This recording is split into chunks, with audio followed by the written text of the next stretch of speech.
हाय। Exception या error handling ये बहुत इंपॉर्टेंट है। अगर आपको एक्सेप्शन हैंडलिंग नहीं आती तो फिर आप कोई भी अच्छी एप्लीकेशन या कोई अच्छा सॉफ्टवेयर नहीं बना सकते। इसलिए आपको एक्सेप्शन हैंडलिंग सीखनी ही होगी। अब हम समझते हैं कि ये एक्सेप्शन एक्चुअल में होता क्या है। सपोज आपने कोई कोड टाइप किया किसी प्रॉब्लम को सोल्व करने के लिए, और जैसे ही आप उसको एग्जीक्यूट करते हैं तो उसका रिजल्ट वो नहीं आया जो हम एक्चुअल में चाहते थे, उसके अलावा कोई और एक्शन अगर हो जाता है तो उसे बोलते हैं एक्सेप्शन। राइट। और क्यों यूज करते हैं हम एक्सेप्शन हैंडलिंग को, ये एक्सप्लेन करते हैं हम आपको एक एग्जांपल के साथ। इस कोड को देखिए, बहुत सिंपल सा कोड है। और अगर बात करें इसकी आउटपुट की तो ये है इसका आउटपुट। सबसे पहले आपको अकाउंट नंबर इनपुट करना है, बैलेंस, और डी फॉर डिपॉजिट या डब्ल्यू फॉर विड्रॉ, फिर अमाउंट, और फिर यहाँ पे इसका बैलेंस कैलकुलेट होके आ गया कि आपके पास 10,000 थे, डिपॉजिट किए 5,000, तो ये हो गया 15,000। सिमिलरली हमने अकाउंट नंबर, बैलेंस, अब की बार आपने यहाँ पे प्रेस किया डब्ल्यू, और यहाँ पे 2,000 वैल्यू हमें विड्रॉ करनी है, तो बैलेंस आ गया हमारा 8,000। अब मैं इसको आईडी के थ्रू समझाऊंगा और वहीं पे बताएंगे कि क्यों यूज करते हैं हम एक्सेप्शन हैंडलिंग को। तो चलते हैं आईडी में। ये आ गए हम आईडी में, और मैंने उस प्रोग्राम को पहले टाइप करके रखा हुआ है जिससे कि टाइम वेस्ट ना हो। और अब मैं इसको रन करता हूँ सिंपली, और ये मैंने रन किया तो ये देखिए enter the account number. Suppose मैंने यहाँ पे डाल दिया 101, और उसके बाद बैलेंस सपोज 10,000, और उसके बाद फिर ये विड्रॉ सपोज डिपॉजिट करना है, मैं डी प्रेस किया, और जैसे आप अमाउंट भरेंगे सपोज मैंने यहाँ पे डाल दिया 5,000, और जैसे आप एंटर करेंगे तो ये देखिए 15,000 इसका बैलेंस बचता है। राइट, यहाँ तक कोई प्रॉब्लम नहीं आई। ध्यान से देखिए, अभी आपको यही महसूस होगा कि हम एक्सेप्ट हैंडलिंग को यूज़ क्यों करते हैं। अब मैंने इस प्रोग्राम को फिर से रन किया, और अब की बार फिर से अकाउंट नंबर सपोज मैंने वही 101 डाल दिया, और यहाँ पे बैलेंस भी सपोज 10,000, और उसके बाद फिर मैंने यहाँ पे विड्रॉ करना है, विड्रॉ, उसके बाद मैंने डाल दिया सपोज यहाँ पे 2,000, और जैसे आप एंटर करेंगे तो ये देखिए बैलेंस आ गया 8,000। तो 10,000 में से हमने विड्रॉ किया 2,000, तो बैलेंस बचता है 8,000। यहाँ तक भी कोई प्रॉब्लम नहीं आई। और इस बार हमने फिर से रन किया, और अब की बार मैंने यहाँ पे दिया 101, और यहाँ पे डाल दिया सपोज मैंने 10,000, और उसके बाद मैंने यहाँ पे विड्रॉ करना है, और विड्रॉ करने के बाद अब मैंने यहाँ पे डाला सपोज 12,000। तो 12,000 जैसे आप टाइप करके एंटर करेंगे तो 10,000 आपके पास बैलेंस है, और विड्रॉ कर रहे हैं आप उसमें से 12,000। तो जैसे आप एंटर करेंगे तो ये बता रहा है कि बैलेंस इज शॉर्ट, क्योंकि यहाँ पे कंडीशन रखी हुई है कि बैलेंस अगर अमाउंट से छोटा होता है तो फिर ये प्रिंट करेगा बैलेंस इज शॉर्ट। यहाँ तक भी कोई प्रॉब्लम नहीं है, प्रोग्रामर ने पूरा प्रोग्राम बिल्कुल अच्छे से बनाया है। लेकिन अब देखिए, समझिए कि कहाँ पे जरूरत पड़ेगी एक्सेप्शन हैंडलिंग की। अब ये फिर से रन करते हैं, और यूजर ने क्या किया, अकाउंट नंबर जैसे उसने इनपुट किया तो यूजर ने उसका गलती से कस्टमर का नाम प्रेस कर दिया, अकाउंट नंबर की जगह उसका नाम डाल दिया, और जैसे ही आप एंटर करेंगे तो ये देखिए ये अब ये एरर शो कर रहा है। तो इस एरर को देखकर यूजर जो है वो घबरा जाएगा कि पता नहीं क्या प्रॉब्लम हो गई है। तो इस वजह से प्रोग्रामर की ड्यूटी है कि उसने इसमें एक्सेप्ट हैंडलिंग नहीं यूज किया, तो उसको एक्सेप्ट हैंडलिंग का यूज करना होगा, फिर ये एरर इस तरह की नहीं आएगी। राइट, तो आप समझ गए होंगे कि हम एक्सेप्ट हैंडलिंग को यूज करते क्यों हैं। एक्सेप्शन कोई भी हो, होता वो एरर की वजह से ही है।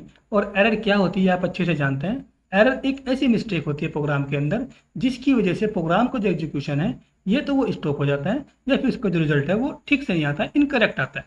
और there are 3 types of error, 3 तरह की होती है error: syntax error, run time error, और लॉजिकल एरर। सिंटेक्स एरर वो होती हैं जब आप प्रोग्राम टाइप करते हैं या कोई कोड टाइप करते हैं, तो कोड टाइप करते टाइम आपसे कोई सिंटेक्टिकली मिस्टेक हो जाती है, तो उसे कहते हैं सिंटेक्स एरर। और जब आप प्रोग्राम का एग्जीक्यूशन करते हैं तो पाइथन का जो इंटरप्रेटर है वो उसको कैच कर लेता है और आपके सामने एक एरर शो कर देता है। राइट, अब बात करते हैं रन टाइम एरर की। When a program is syntactically correct, कि आपके प्रोग्राम में कोई मिस्टेक नहीं है syntactically, but contains an issue that is only detected during program execution, लेकिन फिर भी उसके अंदर कोई इशू है और वो कैच किया जाता है प्रोग्राम के एग्जीक्यूशन के टाइम पे। राइट, एक होती है लॉजिकल एरर, इसको हम सिमेंटिक एरर भी कह सकते हैं। तो a logical error is when your program compiled and execute, कि आपका जो प्रोग्राम है वो कंपाइल भी हो गया, एग्जीक्यूट भी हो गया, but does the wrong thing और रिटर्न द इनकरेक्ट रिजल्ट, लेकिन उस प्रोग्राम का हमारा जो रिजल्ट है वो सही नहीं आ रहा है, इनकरेक्ट आ रहा है, तो it means there is logical error. अब मैं आपको बताता हूँ आईडी पे चल के किस तरीके इसकी होती है सिंटेक्स एरर, कैसी होती है रन टाइम एरर, और कैसी होती है लॉजिकल एरर। चलते हैं आईडी में। ये आ गया हम आईडी में, और यहाँ पे मैंने एक सिंपल सा प्रोग्राम बनाना है इवन ओड चेक करने का, और ये मैंने नंबर को इनपुट किया, इनपुट एंटर ए नंबर, ये नंबर इनपुट हुआ, उसके बाद n रिमाइंडर 2 इक्वल इक्वल 0, तो प्रिंट कराएंगे हम इवन, राइट। उसके बाद में हम यहाँ पे एल्स डाल देंगे और यहाँ पे हम प्रिंट कराएंगे ओड। तो ये हमने सिंपल सा प्रोग्राम बनाया। और अगर मैं इसमें एक मिस्टेक कर देता हूँ, सपोज मैंने यहाँ पे कोलन को हटा दिया, राइट, और अब इसको रन करते हैं, पहले सेव कर लेते हैं। मैंने सेव किया और जैसे आप इसको रन करेंगे तो ये देखिए अब ये सिंटेक्स इनबिल्ट सिंटेक्स इसने कैच कर लिया यहाँ पे कि आपने यहाँ पे कोलन मिस कर दिया। तो इस तरह की तो होती है सिंटेक्स एरर, राइट। अब हम बात करते हैं रन टाइम एरर की। सपोज मैंने यहाँ पे 2 नंबर्स इनपुट किए, a is equal to int input enter first number, उसके बाद मैंने इनपुट किया b is equal to int input enter second number, और ये मैंने अब यहाँ पे किया c is equal to a plus b, और अब मैं यहाँ पे इसको प्रिंट कर देता हूँ c की वैल्यू को। तो ये एक सिंपल सा प्रोग्राम बनाया 2 नंबर्स का एडिशन प्रिंट करने का। अब जैसे भी इसको रन करूँगा तो ये देखिए अभी इसमें सेव किया और यहाँ पे first number suppose 34, second number suppose डाल दूँगा 24, और जैसे आप एंटर करेंगे तो इसका आंसर बिल्कुल सही आ रहा है, कोई इसमें इशू नहीं है, कोई मिस्टेक नहीं है। अब मैं इसमें एक इशू कर देता हूँ, सपोज जब इसको रन करते हैं तो रन करते टाइम मैंने यहाँ पे 2.5 डाल दिया, राइट। अब आप देखिए आपने लिखा है a is equal to int, तो इंट से मतलब ये है कि आपको इंटीजर की वैल्यू इनपुट करानी है और आप यहाँ पे डाल रहे हैं वैल्यू 2.5 फ्लोटिंग पॉइंट वैल्यू। तो ये देखिए ये है एरर, इसे कहते हैं रन टाइम एरर, कि प्रोग्रामर ने तो प्रोग्राम ठीक से बनाया लेकिन यूजर मिस्टेक कर रहा है, वहाँ पे ये पॉइंट वाली वैल्यू इनपुट कर रहा है जबकि इंटीजर की वैल्यू डालनी चाहिए थी। तो इसे कहते हैं रन टाइम एरर, राइट। और अब मैं बताता हूँ आपको कि लॉजिकल एरर कैसी होती है। तो उसके लिए हमने एक सिंपल प्रोग्राम बनाया, 3 नंबर हम इनपुट करने और हमें उनका एवरेज प्रिंट करना है। तो हमने किया int input enter first number, ये हमने फर्स्ट नंबर इनपुट किया। उसके बाद b is equal to int input second number भी हमने इनपुट किया। उसके बाद फिर c is equal to int input, और ये हमने थर्ड नंबर भी इनपुट किया। और अब मैं यहाँ पे इसका एवरेज निकालता हूँ, c is equal to a plus b plus c divide 3, और अब मैं c को प्रिंट कर देता हूँ, average is equal to c। और अगर मैं इस प्रोग्राम को रन करता हूँ तो इसमें कोई सिंटैक्टिकली मिस्टेक नहीं है और ना ही कोई इसमें हम ना ही कोई इसमें हम रन टाइम मिस्टेक करेंगे, लेकिन हमारा जो एवरेज है वो इनकरेक्ट आएगा। वो इस वजह से इनकरेक्ट आएगा कि आपने a plus b plus c divide 3 किया, तो ये 3 की जो वैल्यू है, 3 जो वैल्यू है वो डिवाइड करेगी सिर्फ c को, जबकि करना है हमें इनके एडिशन को। तो ये एरर तो नहीं देगा, लेकिन हमारा जो प्रोग्राम का जो आउटपुट है वो सही नहीं आएगा। सपोज 10, उसके बाद सपोज 10, उसके बाद फिर से 10, तो ये देखिए एवरेज क्या आ रहा है, 23 आ रहा है, क्योंकि इसने क्या किया, c की जो वैल्यू थी हमारी 10, उसने इसको सिर्फ उसी को डिवाइड किया और जो डिवाइड होके आएगा उसके बाद उसको ये प्लस करेगा। तो सही लाने के लिए हमने यहाँ पे ब्रैकेट लगा देना है। तो इस तरह की जो मिस्टेक्स होती हैं उन्हें हमारा जो पाइथन का इंटरप्रेटर है वो कैच नहीं करेगा और ये रिजल्ट हमारा सही नहीं आएगा। अब आएगा हमारा आंसर बिल्कुल सही, क्योंकि हमने इसमें ब्रैकेट लगाया। तो ये थी हमारी लॉजिकल एरर। अब इसको रन करके देखते हैं। तो जैसे आप रन करेंगे, सेव किया और ये फर्स्ट नंबर सपोज 10, सेकंड 10 और सेकंड थर्ड भी 10, तो ये देखिए है इसका एवरेज 10। तो ऐसी एरर को बोलते हैं लॉजिकल एरर। तो लॉजिकल एरर होती है या सिंटैक्स एरर होती है या फिर रन टाइम एरर, तीनों तरह की एरर्स को हमें हैंडल करना है, वही कहलाती है एक्सेप्शन हैंडलिंग। तो अब तक हमने आपको बताया कि एरर क्या होती है, एक्सेप्शन क्या होता है और क्यों उसको हम यूज करते हैं। Keywords for exception handling. Exception handling के 4 मेन कीवर्ड हैं, ट्राई, एक्सेप्ट, एल्स और फाइनली। तो ट्राई के अंदर वो स्टेटमेंट रखेंगे हम जिनमें एरर आने के चांसेस होते हैं, और एक्सेप्ट ब्लॉक के अंदर वो स्टेटमेंट होंगे कि जब भी कोई इसमें रन टाइम एरर आएगी तो एक्सेप्ट के अंदर के जो स्टेटमेंट है वो एग्जीक्यूट हो जाएंगे, और एल्स पार्ट के अंदर जो स्टेटमेंट है वो तब एग्जीक्यूट होंगे अगर इसमें कोई एक्सेप्शन नहीं है, राइट। और फाइनली ब्लॉक के जो स्टेटमेंट हैं वे एग्जीक्यूट होने ही होने हैं, चाहे उसमें कोई एक्सेप्शन आए तब भी एग्जीक्यूट होंगे और नहीं आए तब भी एग्जीक्यूट होंगे, राइट। तो ये 4 मेन कीवर्ड्स हैं। अब इन बात करते हैं इनके सिंटेक्स की। तो ये है इनका सिंटेक्स। सबसे पहले ट्राई। ट्राई के अंदर यहाँ पे आप कितने भी स्टेटमेंट लिख सकते हैं जिनमें आपको चेक करना है कि कोई एरर है या नहीं। और अगर उसमें एरर आती है तो फिर ये एक्सेप्ट जो आप यहाँ पे नाम देंगे एक्सेप्शन का, फिर वो एग्जीक्यूट होने स्टार्ट हो जाएंगे। और एल्स के स्टेटमेंट तब चलेंगे अगर इसमें कोई मिस्टेक नहीं है, कोई एरर नहीं है। और उसके बाद फाइनली वाले स्टेटमेंट चल रही है, चाहे इसमें कोई एरर आए तब भी चलेंगे और नहीं आई तो भी एग्जीक्यूट होंगे। तो ये कोई ज़रूरी नहीं है कि आप चारों ही कीवर्ड को लगाएंगे, बस आपको ध्यान रखना है कि जब अगर ट्राई यूज़ कर रहे हैं तो आपको एक्सेप्ट भी यूज़ करना होगा। एल्स और फाइनली को आप छोड़ भी सकते हैं। तो ट्राई विदाउट एक्सेप्ट नहीं लगेगा और एक्सेप्ट विदाउट ट्राई के नहीं लगेगा, लेकिन ये पॉसिबल है कि एक ट्राई के साथ आप एक्सेप्ट कई बार भी यूज़ कर सकते हैं। तो ये था इसका syntax. Using multiple except with a single try, एक ट्राई के साथ हम एक से अधिक एक्सेप्ट का यूज भी कर सकते हैं। More than one except are allowed with a single try but the exception name must be different, कि आप एक ट्राई के साथ एक से अधिक एक्सेप्ट यूज कर सकते हैं, लेकिन जो एक्सेप्शन के नाम होंगे वो डिफरेंट होने जरूरी हैं। और some common predefined exception names are given below, और उनमें जो कॉमन से एक्सेप्शन के नाम हैं वो नीचे दिए हुए हैं, इंपोर्ट एरर, इंडेक्स एरर, इस तरह के। अब ये कैसे यूज़ करते हैं, ये चलते हैं हम आईडी में और हम बताएंगे आपको कि इनको हम कैसे यूज़ करते हैं। ये आ गए हम आईडीई में, और यहाँ पे मैंने सबसे पहले ट्राई कीवर्ड का यूज़ किया और यहाँ पे इंपोर्ट मैथ्स किया मैंने, सपोज मैथ की जगह, और यहाँ पे डाल दिया मैंने प्रिंट करेक्ट मॉड्यूल।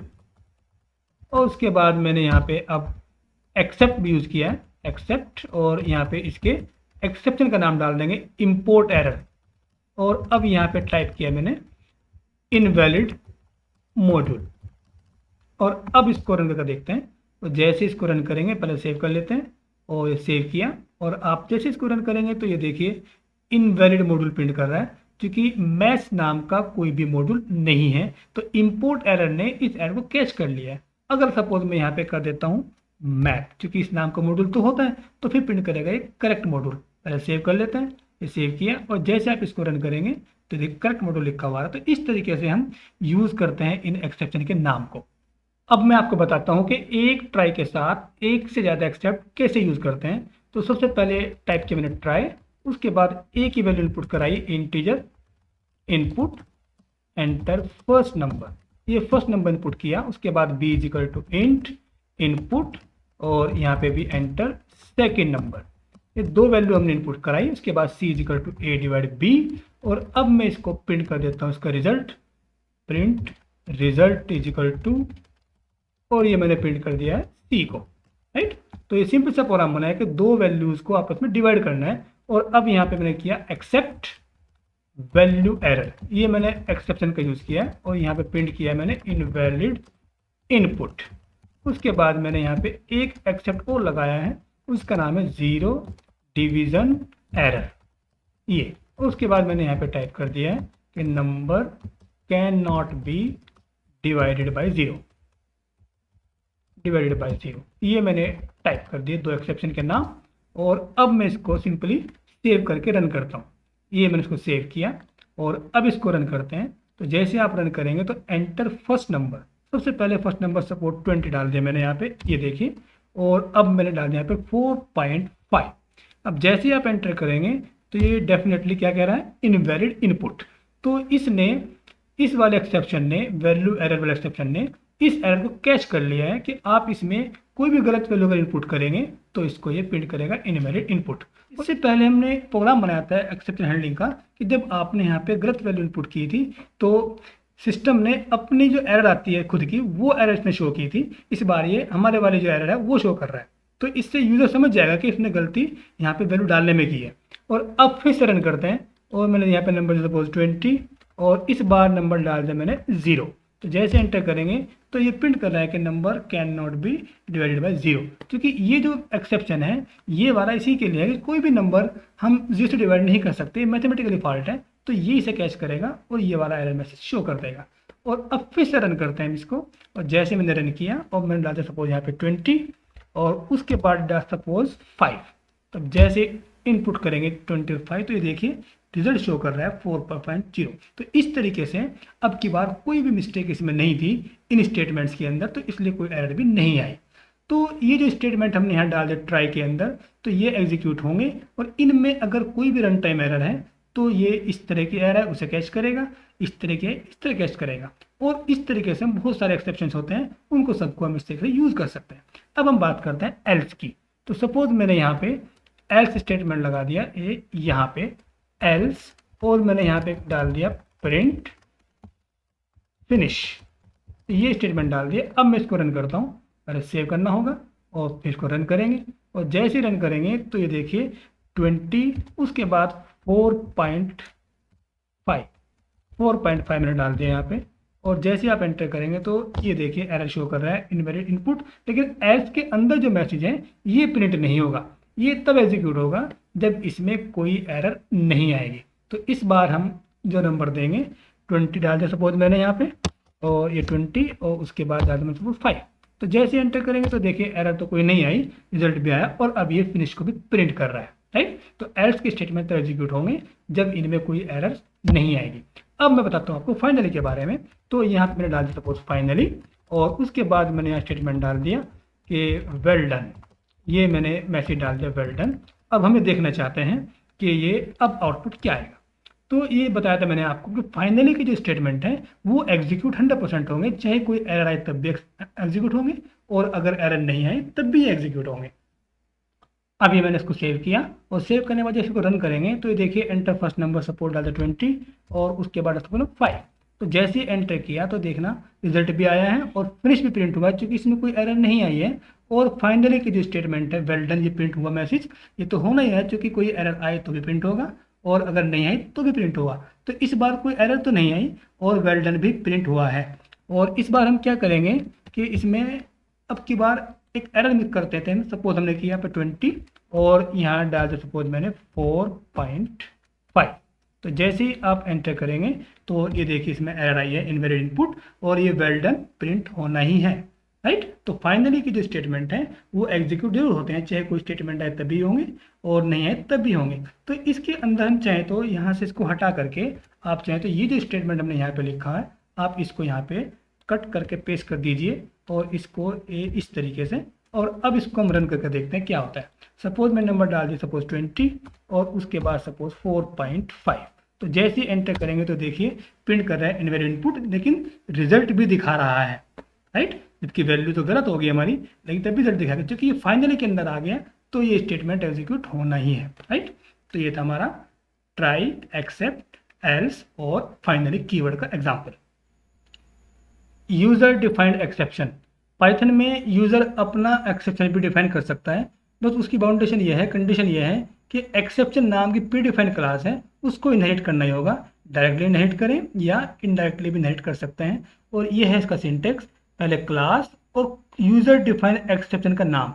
यहाँ पे यूजर अपनी पसंद का कोई भी नाम रखेगा और एक्सेप्शन नाम की जो क्लास है उसको इनहेरिट करना ही होगा। इसकी जगह एरर नाम क्लास होती है वो भी इनहेरिट कर सकते हैं, क्योंकि एरर के अंदर उन लोगों ने एक्सेप्शन को इनहेरिट कर रखा है। तो डायरेक्टली भी यूज कर सकते हैं यहाँ पे एक्सेप्शन को, या एरर नाम की क्लास को भी आप यहाँ पे यूज कर सकते हैं। और पास एक कीवर्ड है, जब आपको कोई कोड लिखना नहीं होता तो आप पास लिख कर भी छोड़ सकते हैं। और अब उसके बाद यहाँ पे कंडीशन लगाई जाएगी और उसके बाद आप यहाँ लिखें रेज यूजर डिफाइंड एक्सेप्शन, कि अब यहाँ से ये जाएगा एक्सेप्शन पे जब ये कंडीशन ट्रू हो जाएगी, और जो यहाँ पे नाम दिया आपने वही आप नाम यहाँ पे लिखेंगे और यहाँ पे आएंगे वो एरर मैसेज कि एरर आने पे आपको प्रिंट क्या करना है, राइट। अब चलते हैं इसके एग्जाम्पल पे। ये मैंने ऑलरेडी प्रोग्राम टाइप करके रखा हुआ है और दो एक्सेप्शन मैंने इसमें डिफाइन कर रखे हैं, वैल्यू टू स्मॉल एरर और वैल्यू टू लार्ज एरर। कोई भी नाम आप यहाँ पे रख सकते हैं और इसके अंदर कोई हमने स्टेटमेंट नहीं दिया, खाली पास लिखा हुआ है। और ये बता चुके हम पहले भी कि एक्सेप्शन या एरर नाम की क्लास को आपको इसमें इनहेरिट करना ही होगा। और उसके बाद मंथ एक वेरिएबल लिया हमने मंथ, उसमें 12 हमने इनिशियलाइज कर दिया है। और व्हाइल ट्रू ये हमारा इनफाइनाइट लूप है, और जब तक लूप चलता रहे जब तक इससे ब्रेक से बाहर नहीं आएंगे। तो इस प्रोग्राम को सबसे पहले एग्जीक्यूट कर लेते हैं कि ये क्या प्रिंट करेगा। तो ये देखिए 12 आपको जब नंबर इनपुट करेगा एंटर ए नंबर, आपको 12 तक के नंबर इनपुट करने हैं। मीन्स 12 से छोटे नंबर या 12 से बड़ा नंबर आप अगर देंगे तो फिर ये एरर शो करेगा। नहीं, स्टार्ट फाइनल, ये मैंने ऑलरेडी प्रोग्राम टाइप करके रखा हुआ है और इसमें मैंने क्या किया है कि दो एक्सेप्शन डिफाइन किए हैं। एक का नाम है वैल्यू टू स्मॉल एरर और वैल्यू टू लार्ज एरर। और ये आपको बता चुके हैं पहले भी कि एक्सेप्शन नाम की क्लास आपको इसमें इनहेरिट करनी होगी या एरर नाम की क्लास भी आप इनहेरिट कर सकते हैं। और इनके अंदर कोड नहीं लिखे हमने कुछ भी, और इसके बाद हमने एक वेरिएबल डिफाइन किया मंथ, इसके अंदर वैल्यू रख ली 12। और वाइल ट्रू ये आप जानते हैं कि ये इनफाइनाइट लूप चलता रहेगा, और इस इनफाइनाइट लूप में हमने क्या किया, एक नंबर इनपुट किया, एंटर ए नंबर, और जो भी आप नंबर डालोगे वो हमने डाल दिया आई नम नाम के वेरिएबल के अंदर। और जो वैल्यू इसके अंदर आएगी अगर वो मंथ से छोटी है, 12 से छोटी है, तो फिर ये क्या करेगा, वैल्यू टू स्मॉल एरर, ये एरर रेज करेगा और सीधा पहुंचेगा वैल्यू टू स्मॉल एरर पे और प्रिंट करेगा this value is too small, try again, right. और इनफाइनाइट लूप है तो फिर से जाएगा इनपुट करने के लिए। अब की बार सपोज नंबर डाल दिया मैंने 12 से बड़ा, तो फिर ये वाली कंडीशन तो फाल्स हो गई, ये वाली ट्रू हो जाएगी, तो फिर जाएगा वैल्यू टू लार्ज एरर, तो ये इस वाले एक्सेप्शन में जाएगा वैल्यू टू लार्ज एरर पे, और ये वाला मैसेज प्रिंट करेगा this value is too large, और फिर ट्राई अगेन। उसके बाद फिर से रन किया हमने, इस बार नंबर दिया सपोज 12, तो जैसे आप 12 डालेंगे तो ये भी कंडीशन फाल्स हो गई, ये भी फाल्स हो जाएगी, फिर जाएगा ये ब्रेक पे, और ब्रेक का काम होता है लूप से बाहर निकलना, सीधा यहाँ पे आएगा और प्रिंट करेगा करेक्ट। अब मैं इसको सेव कर लेता हूँ और सेव करके इसको रन करते हैं, तो ये देखिए आउटपुट एंटर ए नंबर, और नंबर सपोज डाल दिया मैंने 13, 12 से ग्रेटर वैल्यू डाल दी मैंने, और जैसे एंटर करेंगे तो देखना ये प्रिंट क्या कर रहा है, this value is too large, try again, कि 12 से बड़ी वैल्यू डाल दी आपने तो प्रिंट कर रहा है ये वाला exception this value is too large. अब की बार सपोज मैंने डाल दी यहाँ पे 2, 12 से छोटी वैल्यू डाल दी मैंने, और जैसे आप इनपुट करेंगे एंटर करेंगे तो ये प्रिंट कर रहा है this value is too small. अब ये इस वाले एक्सेप्शन पे आया और इसने इस मैसेज को प्रिंट किया। इस बार मैंने डाला सपोज यहाँ पे 12, जब तक आप 12 नहीं डालेंगे तब तक ये इनपुट करता रहेगा, और जैसे एंटर करेंगे तो ये देखिए प्रिंट कर रहा है करेक्ट। अब इससे बाहर निकल के आ गया। तो इस तरीके से हम अपने एक्सेप्शन भी डिफाइन कर सकते हैं। तो अगर आपको लग रहा है कि कुछ सीखने को मिल रहा है और हमारी वीडियो आपको पसंद आ रही है, तो आपसे रिक्वेस्ट है कि आप हमारे चैनल को सब्सक्राइब कर लें, वीडियो को लाइक करें, और हो सके तो वीडियो को हमारी शेयर भी कर देना। Thank you for watching.